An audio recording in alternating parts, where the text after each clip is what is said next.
ಕುಷ್ಟಗಿ ತಾಲೂಕಿನ ದೋಟಿಹಾಳದಲ್ಲಿ ಅವಧೂತ ಶುಕಮುನಿ ಸ್ವಾಮಿಗಳ ಜಾತ್ರಾ ಮಹೋತ್ಸವ ಫೆಬ್ರವರಿ 17, 2026.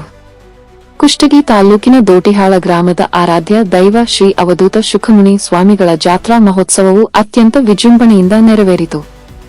ಜಾತಿ ಪಂಥ ಭೇದ ಮರೆತು ವಿವಿಧ ವರ್ಗಗಳ ಲಕ್ಷಾಂತರ ಭಕ್ತರು ಜಾತ್ರೆಯಲ್ಲಿ ಪಾಲ್ಗೊಂಡು ಸ್ವಾಮಿಯ ದರ್ಶನ ಪಡೆದು ಧನ್ಯರಾದರು.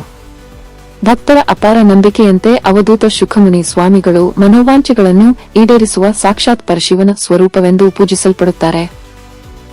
ಶಿವರಾತ್ರಿ ಅಮಾವಾಸ್ಯೆಯಂದು ಪ್ರತಿ ವರ್ಷ ನಡೆಯುವ ಈ ಜಾತ್ರೆ ಭಕ್ತರ ಆಧ್ಯಾತ್ಮಿಕ ಶ್ರದ್ಧೆಯ ಕೇಂದ್ರವಾಗಿದ್ದು, ಜಾತ್ರೆಯ ಅವಧಿಯಲ್ಲಿ ನಿರಂತರ ಅನ್ನಪ್ರಸಾದ ಸೇವೆ ನಡೆಸಲಾಯಿತು.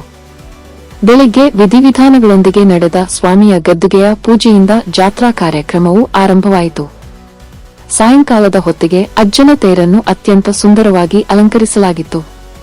ಈ ಜಾತ್ರೆಯ ವಿಶೇಷತೆಯಾದ ರಥೋತ್ಸವದ ಮೊದಲು ಅಜ್ಜನ ಪಲ್ಲಕ್ಕಿ ಉತ್ಸವ ನಡೆಯಿತು.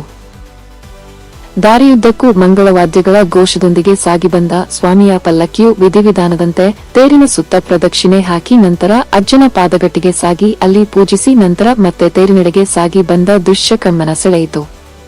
ಈ ಮೆರವಣಿಗೆ ಸಾಗಿದ ದಾರಿಯುದ್ದಕ್ಕೂ ಸಂಪ್ರದಾಯದಂತೆ ಬಲಿ ಅನ್ನವನ್ನು ಎರಚಲಾಯಿತು. ವಿಧಿವಿಧಾನ ಪೂರ್ಣಗೊಂಡ ನಂತರ ಭಕ್ತರೆಲ್ಲರೂ ಸೇರಿಕೊಂಡು ಅಪಾರ ಭಕ್ತಿಭಾವದಿಂದ ತೇರನ್ನು ಪಾದಗಟ್ಟಿಯವರೆಗೆ ಎಳೆದು ಮರಳಿ ತೇರಿನ ಮೂಲಸ್ಥಾನಕ್ಕೆ ಕರೆತಂದು ಗೌರವದಿಂದ ನಿಲ್ಲಿಸಿದರು. ಈ ದೃಶ್ಯವನ್ನು ನೋಡುವುದೇ ಒಂದು ಅದ್ಭುತ ಅನುಭವವಾಗಿದ್ದು, ನೋಡಿದಲ್ಲೆಲ್ಲ ಭಕ್ತರ ಜನಸಾಗರವೇ ಕಾಣಿಸುತ್ತಿತ್ತು. ಜಾತ್ರಾ ಅಂಗವಾಗಿ ವಿವಿಧ ಅಂಗಡಿಗಳು, ಮೇಳದ ಸೊಬಗು, ಮಕ್ಕಳ ಆಟಿಕೆಗಳು, ಪೂಜಾ ಸಾಮಗ್ರಿಗಳು, ತಿನಿಸು ಹಾಗೂ ಫಾಸ್ಟ್ ಫುಡ್ ಮಳಿಗೆಗಳು ಜನರನ್ನು ಆಕರ್ಷಿಸಿದವು. ಭಕ್ತಿ ಮತ್ತು ಹಬ್ಬದ ಸಂಭ್ರಮ ಒಟ್ಟಾಗಿ ಜಾತ್ರೆಯ ವಾತಾವರಣವನ್ನು ಮನೋಹರಗೊಳಿಸಿತು. ಈ ಮಹೋತ್ಸವದಲ್ಲಿ ಪಾಲ್ಗೊಂಡ ಭಕ್ತರು ಸ್ವಾಮಿಯ ಕೃಪೆಯಿಂದ ತಮ್ಮ ಸಂಕಷ್ಟಗಳು ನಿವಾರಣೆಯಾಗುತ್ತವೆ ಎಂಬ ದೃಢ ನಂಬಿಕೆಯಿಂದ ಪ್ರಾರ್ಥನೆ ಸಲ್ಲಿಸಿ ಆಧ್ಯಾತ್ಮಿಕ ಶಾಂತಿ ಅನುಭವಿಸಿದರು. ಭಕ್ತಿ, ಸಂಪ್ರದಾಯ, ಏಕತೆ ಮತ್ತು ಸಮಾಜ ಸೌಹಾರ್ದತೆಯನ್ನು ಪ್ರತಿಬಿಂಬಿಸಿದ ಈ ಅವಧೂತ ಜಾತ್ರಾ ಮಹೋತ್ಸವ ಭಕ್ತರ ಮನಗಳಲ್ಲಿ ಅಚಲವಾದ ಭಕ್ತಿಭಾವವನ್ನು ಮತ್ತಷ್ಟು ಗಟ್ಟಿಗೊಳಿಸಿತು.